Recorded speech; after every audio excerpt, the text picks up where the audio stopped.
My review of Seven Deadly Sins. Complaints. Number 1, it was too fast-paced with lots of gaps. For example, it seems that they got into major story plot fights in each episode, with almost no episodes for settling down and just discussing things over that could be well important for the viewer to know. Also, how in only one season of the anime, they already had 6 of the Seven Deadly Sins. That's kind of crazy, don't you think? Number 2, lots of unanswered questions, which I'm sure will be answered in Season 2, if it gets a Season 2 ordered, which unfortunately almost never happens. One question I wanted answered was, why the hell does a pig talk, and why does it rebirth itself in the end as a smaller version? And what is up with the even bigger mama pig? Number 3, the characters all played the role of a lazy, nonchalant, and unimportant support characters, as in almost none of them feel up to the responsibility of fighting unless it's personal to themselves and not to their captain. Which leaves another strange question, why isn't the story given any long-ass personal biographies on the captain, or about the captain's demonic powers and markings, when he's the first character introduced in the anime and portrays the protagonist, yet all the others get lengthy personal biography stories about them, even though they hardly do shit. King, Bond, and Elizabeth, for example, all got huge stories to attach the viewer to the characters.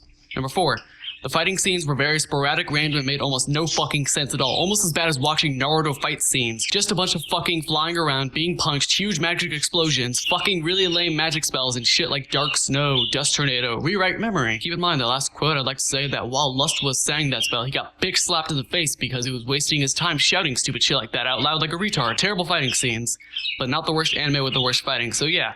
Number 5, the soundtrack and sound effects were all shit. I hear a siren sound effect, a bell chime. They repeatedly use the same sounds for a lot of things. I guess this just shows how low their budget pretty much was. Man, I feel bad for Season 2 if it does come. Pros. Number 1, I liked how this anime does not deliver a lot of fan service or follow any major trending tropes. It kept the pervertedness to a minimum, and there were no major tropes, such as a beach episode like most shit scum animes all have. I can respect this anime to a degree. Unfortunately, because of those factors, it probably won't receive a good budget for its second season. Number 2, the overall storyline and its characters was pretty cool. It's not the first anime to do a Seven Deadly Sins idea in a fantasy world like this, however, but it did a pretty good job at it, and the storyline made sense in a whole, minus the whole nonsense fight scenes and other shit I said. I enjoyed the diversity in the story. Number 3, art was pretty decent. The bodies were well proportional. The clothes for that time period were realistic in a way, and the colors were not too juicy and bright, but they were also not too dull and saturated. Overall, I give this anime 3 out of 5, in my opinion.